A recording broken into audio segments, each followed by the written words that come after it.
আমরা সবাই তো নবীকে ভালোবাসি। মনে রাখবেন, মুখে মুখে বললে হবে না গো, কাজে বাস্তবায়ন করতে হবে। এমন মুসলমান আছে মাথায় টুপি দেয় না, দাড়ি রাখে না, পাঞ্জাবি গায়ে দেয় না, ডেলি 50টা সিগারেট টানে, কথায় কথায় মিথ্যা বলে, কথায় কথায় গালি দেয়, মুনাফিকি করে, প্রতারণা করে, ধোঁকা দেয়, ইমামদের বিরুদ্ধে কথা বলে, আলেমদের বিরুদ্ধে কথা বলে, গরিবের হক মেরে দেয়, জনগণের হক মেরে দেয়।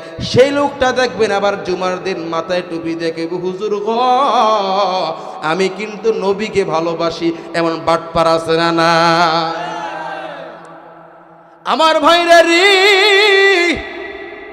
নবীকে ভালোবাসি এটা মুখে বললে হবে না গো, নবীকে ভালোবাসি কাজে বাস্তবায়ন করা লাগবে। এই বাবা শুনেন, আমার নবীজি কি বলে হাদিসের মধ্যে? আমার নবীজি বলে, মান আহাব্বা সুন্নতি, যে ব্যক্তি আমার সুন্নাতকে ভালোবাসে, ফাকাদ আহাব্বানি, সে আমাকেই ভালোবাসলো। ওয়া মান আহাব্বানি, আর যে আমি নবীকে ভালোবাসবে, কানা মাই ফিল জান্নাহ, সে আমি নবীর সাথে জান্নাতে থাকবে। চিল্লে বলুন আল্লাহু আকবার। আমার ভাইয়েরা ভালো করে বুঝেন, সময় কিন্তু কম, আগে বলছি আমি লম্বা আলোচনা করার লোক। আজকে তো তাফসির সরাসরি নেই, অন্যান্য মাহফিলের সামনে কোরআন শরীফ নিয়ে তাফসির করি আলহামদুলিল্লাহ। বন্ধুগো আমার নবীজি বলেন, মান আহাব্বা সুন্নতি, জামার সুন্নাতকে ভালোবাসে। কি ভালোবাসে? এরে বাবা আমার ভাষাকে বুঝেন না, বলেন না কি ভালোবাসে? আমার মদিনার কামলেওয়ালা নবী বলেন, যে ব্যক্তি আমার সুন্নাতকে ভালোবাসে, ফাকাদ আহাব্বানি, আমার সুন্নাতকে ভালোবাসা মানে হলো আমি রাসূলুল্লাহকে ভালোবাসা। সুবহানাল্লাহ। ওয়া মান আহাব্বানি, আর যে ব্যক্তি আমি নবীকে ভালোবাসবে, কানা মাইয়া ফিল জান্নাহ, সে আমি রাসূলুল্লাহর সাথে জান্নাতে থাকবে। সুবহানাল্লাহ। তাহলে বোঝা গেল নবীজির সুন্নাতের আমল করলেই তো নবীর ভালোবাসা হবে। কথা বলেন ঠিক কি না? মুখে মুখে সুন্নি বললে হবে না, মুখে মুখে আশেক রাসূল বললে হবে না বাবা। আশেক রাসূল হওয়ার জন্য নবীজির সুন্নাতের আমল করা লাগবে। যে ব্যক্তি মুখে মুখে সুন্নি বলে আমল করে না, তাকে সুন্নি বলা যাবে না। আর যে ব্যক্তি নবীজির সুন্নাতের আমল করে, তাকেই সুন্নি বলা যাবে। আর আমার নবীজি বলে, যারা পৃথিবীর মধ্যে আমি নবীর সুন্নাতের আমল করবে, আমি নবী তাদেরকে ভালোবাসি, এরা ঈমান নিয়ে মৃত্যুবরণ করবে এবং মৃত্যুর পরে তারা আমি রাসূলুল্লাহর সাথেই জান্নাতে থাকবে। আরেকটিবার চিল্লায়া বলুন সুবহানাল্লাহ। আচ্ছা, নবীর সাথে জান্নাতে যেতে চান কারা? হাত তোলেন। নারায়ে তাকবীর, আরো জোরে নারায়ে তাকবীর। আহলে সুন্নাত ওয়াল জামাত, নামাজ রোজা যেখানে, হজ যাকাত যেখানে, মিলাদ কিয়াম যেখানে, দুরুদ সালাম যেখানে, সুন্নি আলেমরা যেখানে, বিড়ি যেখানে। মারহাবা। আমার ভাইরা বলছিলাম যে কথা, মুখে মুখে সুন্নি বললে হবে না, কাজে বাস্তবায়ন করতে হবে। যে ব্যক্তি হায়াতে জিন্দেগির মধ্যে নবীজির সুন্নাতের আমল করে, মাথার তালু থেকে পায়ের পাতা পর্যন্ত পুরো দেহটা নবীর সুন্নাত দিয়ে সাজায়, সে হলো আসল সুন্নি। জোরে বলুন ঠিক কিনা? আমার ভাইয়েরা বলুন তো, মাথায় টুপি দেওয়া কার সুন্নাত? বলেন কার সুন্নাত? নবীজির সুন্নাত। এখন আপনার ডানে বামে দেখেন, এখনো এই যে মাহফিলে আসছে অনেকে টুপি লাগায় আসে নাই। আমার ভাইয়েরা, মুখে দাড়ি রাখা কার সুন্নাত? নবীজির সুন্নাত। আরে বাবা, অনেকে দাড়ি রাখতে চায় না, বয়স 50 বছর হয়ে গেছে, বয়স 60 বছর হয়ে গেছে, 70 বছর হয়ে গেছে, 80 বছর হয়ে গেছে, এখনো পর্যন্ত দাড়ি রাখে না। কেউ বাবা কেন দাড়ি রাখেন না? রাখবো আর কি, সময় তো আছে। আপনারা বলেন তো, মৃত্যুর কোনো নির্দিষ্ট সময় আছে নাকি? আমার ভাইয়েরা, পৃথিবীর জমিনে আসার সিরিয়াল আছে, যাওয়ার কোনো সিরিয়াল নাই। দুনিয়াতে আসার সময় আগে আসে নাতি, তারপরে ছেলে, তারপরে দাদা, এইভাবে না, বাবা, ছেলে, নাতি, ফুন্তি, খুতনি, এইভাবে সিরিয়ালে দুনিয়ার জমিনে আসে। কিন্তু যাওয়ার সময় কোনো সিরিয়াল নাই। দেখেন না, দাদার কোলে নাতির লাশ, বাবা মায়ের কোলে সন্তানের লাশ, বড় ভাইয়ের কোলে ছোট ভাইয়ের লাশ। এই জন্য যারা এখনো পর্যন্ত দাড়ি রাখছেন না রে বাবা, হাদিসের কথা শোনেন। হাদিসের মধ্যে আসছে, মানুষ মৃত্যুর পরে, মুমিন মুসলমান মৃত্যুর পরে যেই ব্যক্তি দাড়ি নিয়ে কবরে যায়, আমার নবী যার মুখে দাড়ি দেখে, আমার নবীজি দাড়ি দেখে একটি মুস্কি হাসি দেয়। হাদিসের মধ্যে আসছে, আমার নবীজি যার দিকে তাকায়া মুস্কি হাসি দিবে, ওই লোকটি ফেরেশতাদের 3টি প্রশ্নের জবাব হাসতে হাসতে দিয়ে দেয়। এবং বলা হচ্ছে হাদিসের মধ্যে, যে ব্যক্তি হাসতে হাসতে 3টি প্রশ্নের জবাব দিতে পারবে, আমার আল্লাহ তার জন্য জান্নাতের দরজা খুলে দেয়। আমার ভাইয়েরা, মাথায় টুপি দেওয়া আমার নবীর সুন্নাত, মনে রাখবেন তো ইনশাআল্লাহ। মাহফিল করেছেন, শুধু তাবারুক খাওয়ার নিয়ত করিয়েন না। আমার ভাইয়েরা, তাবারুক খাইলে 2-3 ঘন্টা 5 ঘন্টা পর তাবারুকটা পেটে আর থাকবে না। কিন্তু আমার ওয়াজটা যদি তাবারুক হিসেবে গ্রহণ করেন, যদি আমল করেন, দুনিয়া আলোকিত হবে, ঈমান নিয়ে মৃত্যুবরণ করবেন, মৃত্যুর পরে জান্নাতে থাকবেন। আশা করা যায় কিনা? আমার ভাইরা, বলছিলাম যেই কথা, আমার নবীজি বলে, মান আহাব্বা সুন্নাতি, যে আমার সুন্নাতকে ভালোবাসে। কি ভালোবাসে? আমার সুন্নাতকে ভালোবাসে। ফাকাদ আহাব্বানি, সে আমি নবীকেই ভালোবাসে। ওয়ামান আহাব্বানি, আর যে আমি নবীকে ভালোবাসে, কানা মাইয়া ফিল জান্নাহ, সে আমি নবীর সাথে জান্নাতে থাকবে। আরেকটিবার জবান খুলে বলুন তো, ইয়া রাসূলুল্লাহ। তাহলে বোঝা গেল, নবীর সুন্নাতকে ভালোবাসা মানেই নবীকে ভালোবাসা। কথা বলেন ঠিক কি না? এবার বলেন, মাথায় টুপি দেওয়া কার সুন্নাত? নবীজির সুন্নাত। মুখে দাড়ি রাখা নবীজির সুন্নাত। গায়ে পাঞ্জাবি গায়ে দেওয়া নবীর সুন্নাত। এখন তো মুসলমান পাঞ্জাবি পড়তে চায় না, এমনও মুসল্লি আছে জুমার দিন পর্যন্ত শার্ট গায়ে দিয়ে মসজিদে যায়। কথা বলুন ঠিক কিনা? আমার ভাইয়েরা, পাঞ্জাবি গায়ে দাও আমার নবীর সুন্নাত। তারপরে টুপির উপরে পাগড়ি পড়া আমার নবীজির। মনে থাকবে তো আপনাদের? আমি সুন্নাতগুলো বলে যাচ্ছি। আমার নবীর তো অনেক সুন্নাত আছে বাবা, সব তো বলে শেষ করা সম্ভব নয়, কিছু কিছু বলছি আর কি। তো মাথায় টুপি দেওয়া নবীর সুন্নাত, মুখে দাড়ি রাখা নবীর সুন্নাত, গায়ে পাঞ্জাবি দেওয়া নবীর সুন্নাত, পাগড়ি পড়া আমার নবীর সুন্নাত, এবং সুগন্ধি ব্যবহার করা, আতর ব্যবহার করা নবীর সুন্নাত। জোরে বলুন সুবহানাল্লাহ। আমার ভাইরা,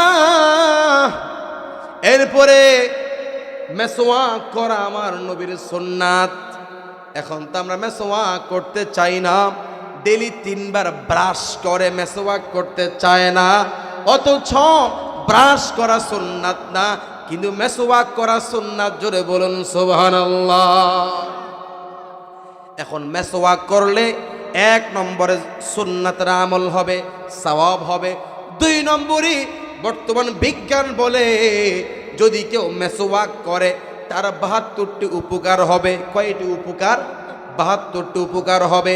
এক নম্বরে যে মেসওয়াক করে তার চোখের জ্যোতি বেড়ে যায়, যে মেসওয়াক করে তার দাঁতের পাওয়ার বেড়ে যায়, যে মেসওয়াক করে তার মুখ থেকে পরিপূর্ণ দুর্গন্ধ দূর হয়, যে মেসওয়াক করে তার দাঁতগুলো ভালো হয়। জোরে বলুন সুবহানাল্লাহ। আমার ভাইয়েরা, মেসওয়াক করা আমার নবীজির সুন্নাত। এরপরে রাস্তার ডান পাশ দিয়ে হাঁটা নবীর সুন্নাত। কোন পাশ দিয়ে? এখন তো আমরা হাঁটছি তো হাঁটছি, চলছি তো চলছি, ডানে আছি না বামে আছি হুঁশ থাকে না। কিন্তু আমার নবীজি বলে, উম্মতেরা রাস্তার ডান পাশে হাঁটা আমি নবীর সুন্নাত। তারপরে রাস্তা থেকে বিপজ্জনক বস্তু সরিয়ে দেওয়া নবীর সুন্নাত। জোরে বলুন সুবহানাল্লাহ। আমার ভাইরা, যদি কেউ রাস্তা থেকে বিপজ্জনক বস্তু সরিয়ে দেয়, পাটকেল, ইট, কঙ্কর, গ্লাস, টিন, এটা সেটা থাকে না মাঝে মাঝে বিপজ্জনক জিনিস। আমার নবীজি বলে, যদি কেউ রাস্তা থেকে বিপজ্জনক বস্তু সরিয়ে দেয়, দুইটা ফায়দা হবে। এক নম্বরই সুন্নতের আমল হয়ে যাবে, দুই নম্বর আমার আল্লাহ তার আমল নামার মধ্যে সদকা করার সওয়াব দান করবে। সুবহানাল্লাহ। আমার ভাইরা, রাস্তার ডান পাশ দিয়ে হাঁটা আমার নবীর সুন্নাত। এরপরে আসেন সালাম দেওয়া নবীর সুন্নাত। কি দেওয়া? সালাম দেওয়া। এখন তো আমার দেশের মধ্যে সালাম কমে গেছে। নেতা সালাম দেয় না, বলে আমি তো নেতা কর্মী না, আমাকে সালাম দিবে। কথা বলেন ঠিক কি না? বাবা সালাম দেয় না সন্তান, কি বলে, কেন আমি তার বাবা, আমি কেন তাকে সালাম দিব? সেই না আমাকে সালাম দিবে। বড় ভাই সালাম দেয় না ছোট ভাইকে, কেন? সে তো আমার ছোট ভাই, সে না আমাকে সালাম দিবে। অথচ আল্লাহর হাবিব নবী করিম সাল্লাল্লাহু আলাইহি ওয়াসাল্লাম এমন একজন নবী ছিলেন, আমার নবীজি বড় ছোট যাকেই দেখতেন নিজে আগেই সালাম দিতেন। সুবহানাল্লাহ। আমার ভাইরা, আগে সালাম দিলে কি হবে শোনেন। আমার নবীজি বলেন, ইন্না আউলান নাসি বিল্লাহি মান বাদা বিস সালাম। নিশ্চয় যে ব্যক্তি আগে সালাম দেয় সে হলো আল্লাহর কাছে সবচেয়ে প্রিয় ব্যক্তি। সুবহানাল্লাহ। এই জন্য আগে সালাম দিবেন।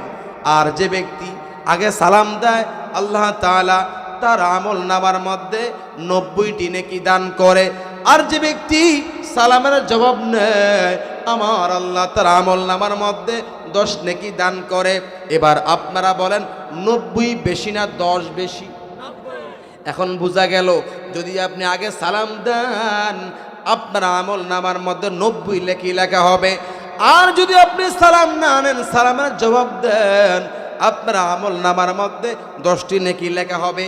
এই জন্য রাস্তাঘাটে, দোকানপাটে, বাজারে, ঘরে, বাড়িতে, মোবাইলে যার সাথে কথা বলবেন আগে সালাম দিবেন।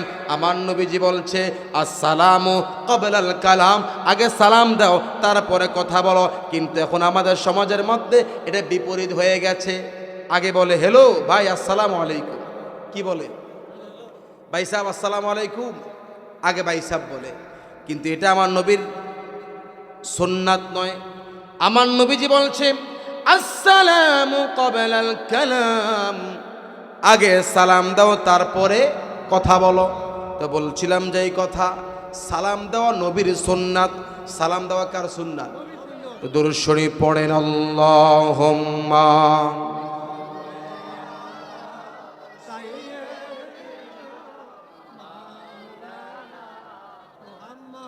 ওয়া আলা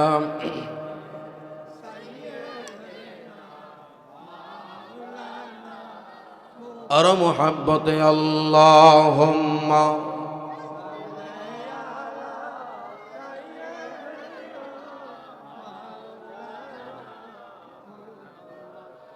ওয়া আলা আলি সাইয়্যিদিনা। আমার ভাইয়েরা বলুন, সালাম দেওয়া কার সুন্নাত? নবীজির সুন্নাত। ওই যে বলছি, আমার নবীজি বলছে, যে ব্যক্তি আমার সুন্নাতকে ভালোবাসবে ওই ভালোবাসা আমি নবীকে ভালোবাসা হয়। আর যে ব্যক্তি আমি নবীকে ভালোবাসবে, কানা মাই ফিল জান্নাহ, সে আমার সাথেই জান্নাতে থাকবে। এজন্য মুসলমান ভাইরা, নবীকে ভালোবাসতে হবে আমল করার মাধ্যমে। তো বলছিলাম সালাম দেওয়া নবীর সুন্নাত। তারপরে মসজিদে প্রবেশ করার সময় ডান পা আগে দিয়ে ঢোকা নবীর সুন্নাত, বাম পা দিয়ে বের হওয়া নবীর সুন্নাত। আবার মসজিদ থেকে বের হওয়ার সময় বাম পা দিয়ে বের হওয়া আমার নবীজির সুন্নাত। আমার ভাইয়েরা, পানি পান করার সময় বসে পানি পান করা আমার নবীজির সুন্নাত। কিন্তু এখন আমাদের সমাজের মধ্যে, সাধারণ মানুষের মধ্যে অনেকে দাঁড়িয়ে পানি পান করে। মনে রাখবেন, দাঁড়িয়ে পান করা হারাম আর বসে পান করা সুন্নাত। এবং অনেকে আবার দেখি বাম হাতে পানি পান করে। মনে রাখবেন, বাম হাতে পানি পান করা হারাম, ডান হাতে পানি পান করা সুন্নাত। জোরে বলুন সুবহানাল্লাহ। তো পানি পান করার সময় ডান হাতে পানি পান করা আমার নবীর সুন্নাত, বসে পানি পান করা আমার নবীজির সুন্নাত। আবার খাবার শুরু করার আগে বিসমিল্লাহি ওয়া আলা বারাকাতিল্লাহ, বিসমিল্লাহ বলে খাওয়া শুরু করা আমার নবীজির সুন্নাত। খাওয়া শেষ করার পরে আল্লাহ শুকরিয়া তান, আলহামদুলিল্লাহিল্লাযী আত'আমানা ওয়া সাকানা ওয়া জাআলানা মিনাল মুসলিমিন, এই দোয়া পড়া আমার নবীজির সুন্নাত। আমার বন্ধুরা, ঘুমের আগে আল্লাহুম্মা বিসমিকা আমুতু ওয়া আহইয়া, এই দোয়া পড়া আমার নবীজির সুন্নাত। জোরে বলুন সুবহানাল্লাহ।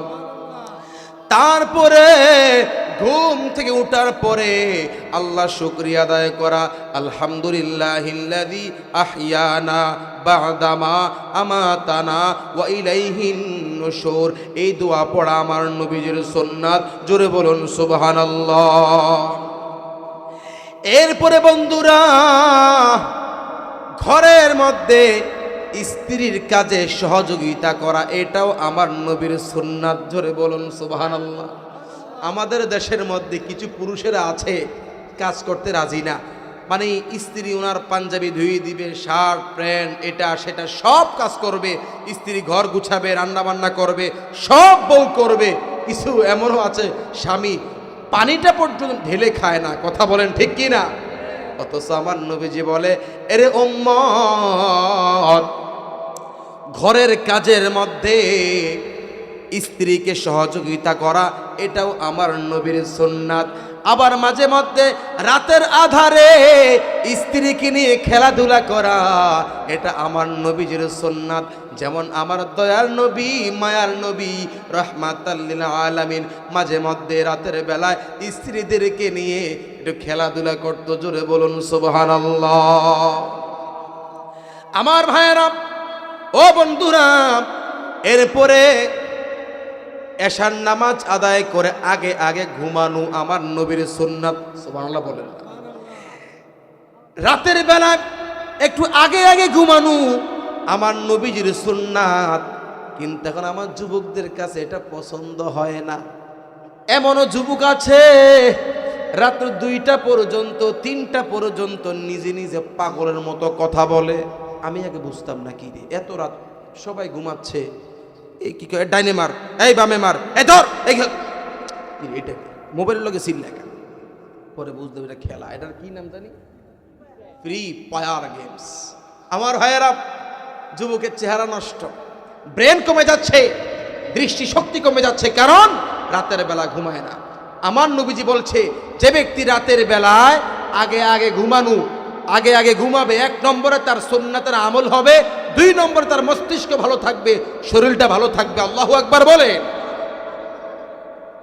বিজ্ঞানও বলে যে তোমরা আগে আগে ঘুমাও, আবার সকালবেলা দ্রুত উঠো, তাহলে শরীর ভালো থাকবে, স্বাস্থ্য ভালো থাকবে। বিজ্ঞানও বুঝছে আমার নবীর সুন্নাত, কিন্তু আমাকে যুবকের এটা বুঝে না। আমার ভাইয়েরা, রাতের বেলায় আগে আগে ঘুমানো আমার নবীজির সুন্নাত। মনে থাকবে তো? এখন থেকে দেরি করে ঘুমাবেন না, আগে আগে ঘুমাবেন, আগে আগে ঘুমাবেন। তো রাতের বেলায় আগে আগে ঘুমানো আমার নবীর সুন্নাত। আবার সকালবেলা ভোর রাতে উঠা আমার নবীর সুন্নাত। দেখেন, আগে আগে ঘুমানো আমার নবীর সুন্নাত, আবার আগে আগে উঠা এটা আমার নবীর সুন্নাত। কিন্তু আমাদের মুসলমানদের মধ্যে, সাধারণ মুসলমানদের মধ্যে একটা স্বভাব দেখা যায়, বেশিরভাগ রাত্রে ঘুমায় দেরি করে, সকালে উঠেও দেরি করে। কথা বলুন ঠিক কি না? এখন রাত্রে যদি কেউ দেরি করে ঘুমায়, 1 নম্বরে গুনাহ হবে, 2 নম্বরে মস্তিষ্ক সমস্যা হবে, ব্রেন কমে যাবে, স্বাস্থ্য নষ্ট হয়ে যাবে, তারপরে দৃষ্টিশক্তি কমে যাবে। আবার আমার নবীজি বলছে তোমরা সকালবেলা আগে আগে উঠো। এখন আগে উঠলে কি হবে? 1 নম্বর, আগে আগে উঠলে ফজর নামাজটা ঠিক থাকবে, সুন্নাতের আমল হবে। আর বর্তমান বিজ্ঞান বলে, ডাক্তার বলে, যদি কেউ ফজরের পরে ঘুমায় তার শরীরটা নষ্ট হয়ে যাবে, ব্রেন কমে যাবে, দৃষ্টিশক্তি কমে যাবে। কথা বুঝতেছে আমার ভাইয়েরা? প্রতিটি কথা ভালো করে বুঝাইতে গেলে অনেক লম্বা সময়ের প্রয়োজন ছিল।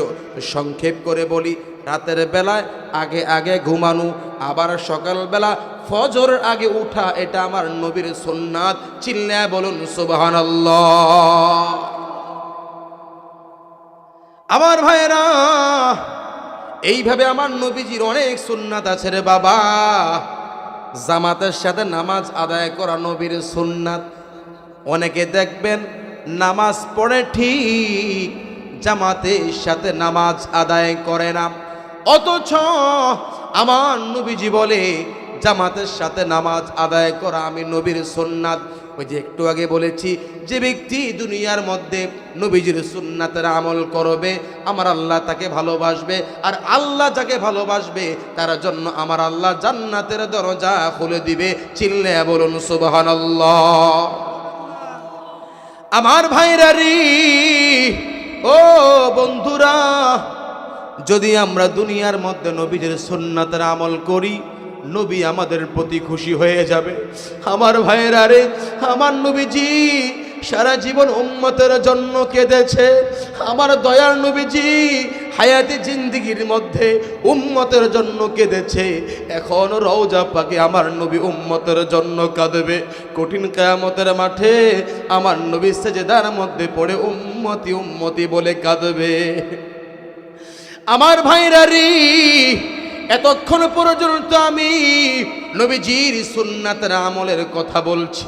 বাবারে, আমার নবী সারা জীবন উম্মতের জন্য কেঁদেছে, এখনও রওজা পাকে উম্মতের জন্য কাঁদে। কিয়ামতের মাঠেও আমার নবী উম্মতের জন্য কাঁদবে।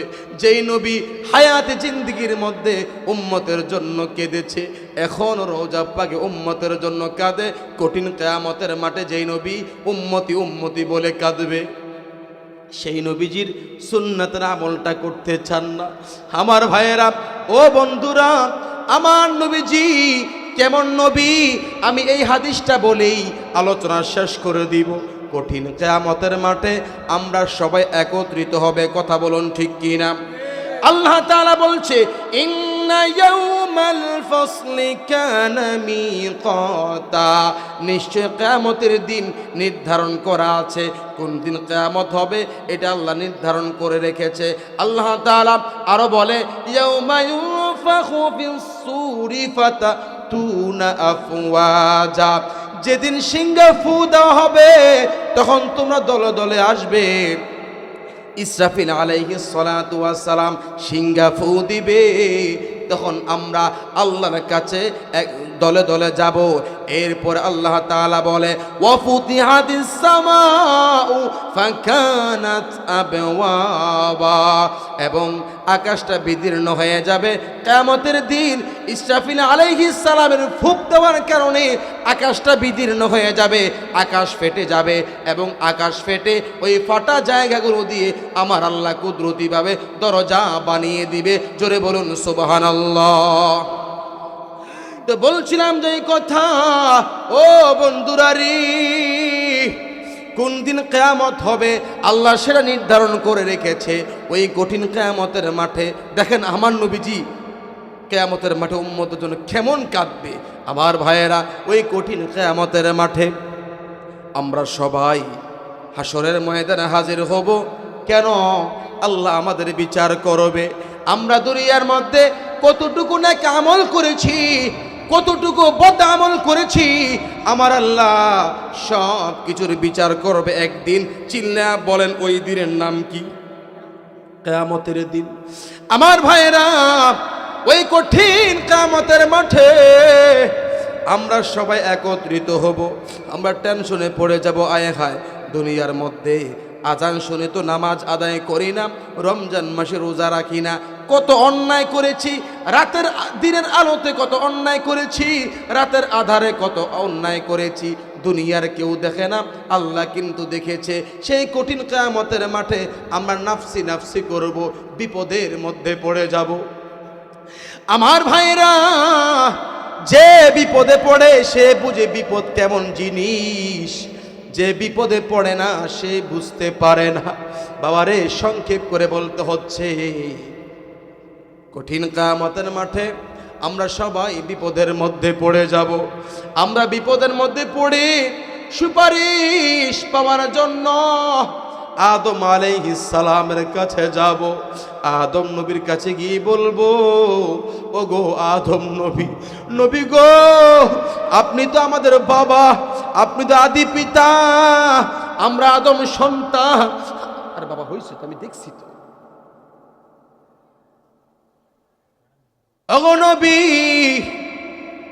আপনি তো ওগো আদম নবী, আপনি তো আমাদের আদি পিতা, আপনি আমাদের আদি পিতা, আমরা আদম সন্তান, আমরা বড্ড বিপদের মধ্যে পড়ে আছি, আপনি আমাদের জন্য সুপারিশ করুন। যখন আমরা আদম আলাইহিস সালামকে বলবো আপনি আমাদের জন্য সুপারিশ করুন, আদম আলাইহিস সালাম বলবে, এর উম্মতের দল, আমি আদম নবী তোমাদেরকে সুপারিশ করতে পারবো না, এটা আমার দ্বারা সম্ভব নয়। তোমরা ইব্রাহিম আলাইহিস সালামের কাছে যাও। বাবা রে, দুনিয়ার মধ্যে যে অন্যায় করেন, অপরাধ করেন, এই দাড়ি পাকা মুরব্বীরা এখনো পর্যন্ত সিগারেট টানেন, দুর্গন্ধে দাড়িটা পর্যন্ত দুর্গন্ধ হয়ে থাকে। কিয়ামতের কথা তো চিন্তা করেন না, বেহুশ হয়ে যাবেন কঠিন কিয়ামতের মাঠে। ওই কঠিন কিয়ামতের মাঠে আমরা ইব্রাহিম আলাইহিস সালামের কাছে গিয়ে বলবো, ওগো ইব্রাহিম নবী, আপনি তো আমাদের মুসলিম জাতির পিতা, আপনি তো খলিলুল্লাহ, আল্লাহর বন্ধু, আপনি আমাদের জন্য সুপারিশ করুন। ইব্রাহিম আলাইহিস সালাম বলবে, এর উম্মতের দল, আমি তোমাদের জন্য সুপারিশ করতে পারবো না, তোমরা মূসা নবীর কাছে যাও। আমরা কঠিন কিয়ামতের মাঠে মূসা নবীর কাছে যাব। মূসা নবী গো, আপনি তো কালিমুল্লাহ, আপনি তো তুর পর্বতে গিয়ে আল্লাহর সাথে কথোপকথন করেছেন, কথা বলেছেন, আপনি আমাদের জন্য সুপারিশ করুন। মূসা আলাইহিস সালাম বলবে, এর উম্মতের দল, আমি মূসা নবী তোমাদের জন্য এই মুহূর্তে সুপারিশ করতে পারবো না, তোমরা ঈসা রূহুল্লাহর কাছে যাও। ওই কঠিন কিয়ামতের মাঠে আমরা ঈসা রূহুল্লাহর কাছে যাব। কি বলবো, ঈসা নবী গো, ওগো ঈসা নবী, দুনিয়ার মধ্যে কত অন্যায় করেছি, কত অপরাধ করেছি, আজান শুনে আমরা নামাজটা পড়ি নাই, রমজান মাসে রোজা রাখি নাই, মা বাবার সাথে বেয়াদবি করেছি, আলেমদের সাথে বেয়াদবি করেছি, আপনি আমাদের জন্য সুপারিশ করুন। ঈসা রূহুল্লাহ বলবে, এর উম্মতের দল, আমি তোমাদের জন্য এই মুহূর্তে কোনো সুপারিশ করতে পারব না, তবে আমি ঈসা নবী তোমাদের একটি পরামর্শ দিচ্ছি। আমরা বলবো, কি পরামর্শ আপনি বলেন? ঈসা নবী বলবে, এর উম্মতের দল, যদি তোমরা সুপারিশ পেতে চাও, তোমরা আখিরি নবী মুহাম্মদ মুস্তাফা সাল্লাল্লাহু আলাইহি ওয়াসাল্লামের কাছে যাও। তিনি তো আল্লাহর হাবিব, তিনি তোমাদের জন্য সুপারিশ করতে পারবে। ঈসা নবী বলবে, এর উম্মতের দল, আদম নবী যেটা পড়ে নাই, ইব্রাহিম নবী যেটা পড়ে নাই, মুসা নবী যেটা পড়ে নাই, আমি ঈসা নবী যেটা পারি না, ওই আখিরি পয়গম্বর রাহমাতাল লিল আলামিন সেই কাজটা করতে পারবে। তার কারণ হলো আল্লাহ রাব্বুল আলামিন তার কারণে এই কুল কায়নাত সৃষ্টি করেছে। আমার ভাইরা রে, ওই কঠিন কিয়ামতের মাঠে আমরা আমার নবীর কাছে যাব। রে বাবা, বুখারী শরীফের হাদিস, আনাস রাদিয়াল্লাহু আনহু থেকে হাদিস কানা বর্ণনা, আমার নবীজি যখন কঠিন কিয়ামতের মাঠে উম্মতের দুঃখ দেখবে, উম্মতের ব্যথা দেখবে, এই দুনিয়ার মধ্যে নবী উম্মতি উম্মতি বলে গেছে, এখন রওজা পাকে আমার নবী উম্মতি উম্মতি বলছে। ওই কঠিন কিয়ামতের মাঠে আমার নবী যখন দেখবে আমার পাগলেরা, আমার উম্মতেরা আমার কাছে আসছে সুপারিশের জন্য, আমার নবীজি বলবে, এরে উম্মত কি সমস্যা তোমরা আমি নবীর কাছে বলো। আল্লাহু আকবার। আমার ভাইরা, ওই কঠিন কিয়ামতের মাঠে আমরা বলবো, নবী গো, দুনিয়ার মধ্যে তো আমরা আলেমদের কথার গুরুত্ব দেই না, কত অন্যায় করেছি, অপরাধ করেছি, আজকে বিপদের মধ্যে পড়ে আছি, আপনি আমাদের জন্য সুপারিশ করেন। আরে বাবা, বুখারী শরীফের হাদিস, আমার নবীজি সেজদার মধ্যে পড়ে যাবে, আমার নবীজি সেজদার মধ্যে গিয়ে প্রথমে আল্লাহ পাকের শুকরিয়া আদায় করবে, আলহামদুলিল্লাহ রব্বিল আলামিন। আমার ভাইরা, আমার নবীজি ওই কঠিন কিয়ামতের মাঠে সেজদার মধ্যে পড়ে আল্লাহর প্রশংসা আদায় করবে। এরপর আমার নবী বলবে, ইয়া রব্বি উম্মতি উম্মতি, ইয়া রব্বি উম্মতি উম্মতি, হে আমার পালনকর্তা, হে আমার আল্লাহ, উম্মতি উম্মতি, আপনি আমার উম্মতদেরকে বাঁচান, আপনি আমার উম্মতদেরকে বাঁচান। বুখারী শরীফের হাদিস, আমার নবী যখন সেজদার মধ্যে পড়ে কাঁদবে, আল্লাহু আকবার। আমার ভাইরা, আমার নবী কাঁদবে, আল্লাহ বলবে, হাবিব আপনি মাথা উঠান, আপনি দুনিয়ার মধ্যে হায়াতি জিন্দিগিতে উম্মতের জন্য কেঁদেছেন, রওজা পাকে আপনি উম্মতের জন্য কেঁদেছেন, এখন আপনি সেজদার মধ্যে পড়ে কাঁদতেছেন। এ হাবিব, আমি আল্লাহ আপনাকে আদেশ দিয়ে দিলাম, আপনার উম্মতের মধ্যে যার অন্তরে যাররা পরিমাণ ভুট্টা পরিমাণ ঈমান আছে, আপনি তাকেও জান্নাতে প্রবেশ করান। আমি তোমার প্রেমের ভিখারি ইয়া রাসূলুল্লাহ, আমি তোমার প্রেমের ভিখারি। বাবা বললে গুনাহ হবে নাকি?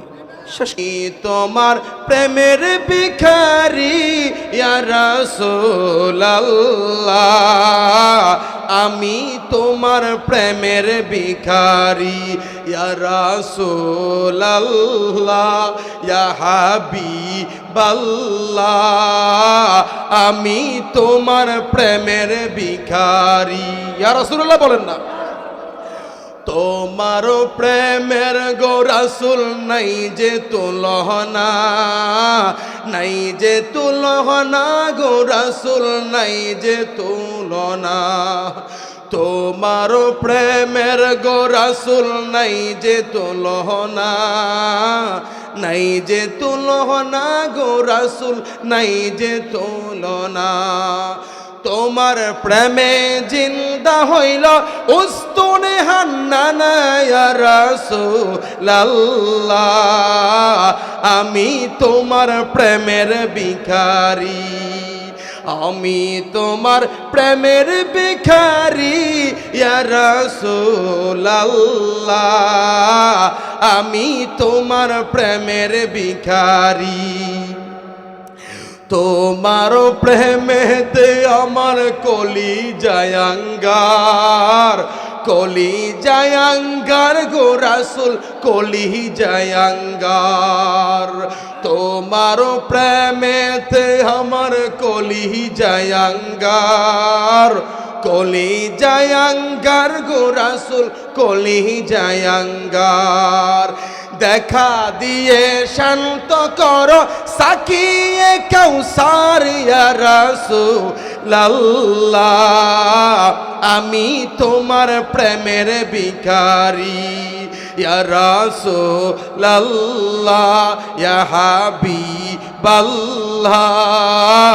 আমি তোমার প্রেমের ভিখারি হেজাব উঠাও দিদার দেখাও ধন্য কর মোরে ধন্য কর মোরে গো রাসূল ধন্য কর মোরে হেজাব উঠাও দিদার দেখাও ধন্য কর মোরে ধন্য কর মোরে গো রাসূল ধন্য কর মোরে তোমার দিদার বিহনে পরাণ যে বাঁচে না ইয়া রাসূলুল্লাহ আমি তোমার প্রেমের ভিখারি ইয়া রাসূলুল্লাহ ইয়া হাবিবাল্লাহ আমি তোমার প্রেমের ভিখারি আমি তোমার প্রেমের ভিখারি ইয়া রাসূলুল্লাহ আমি তোমার প্রেমের ভিখারি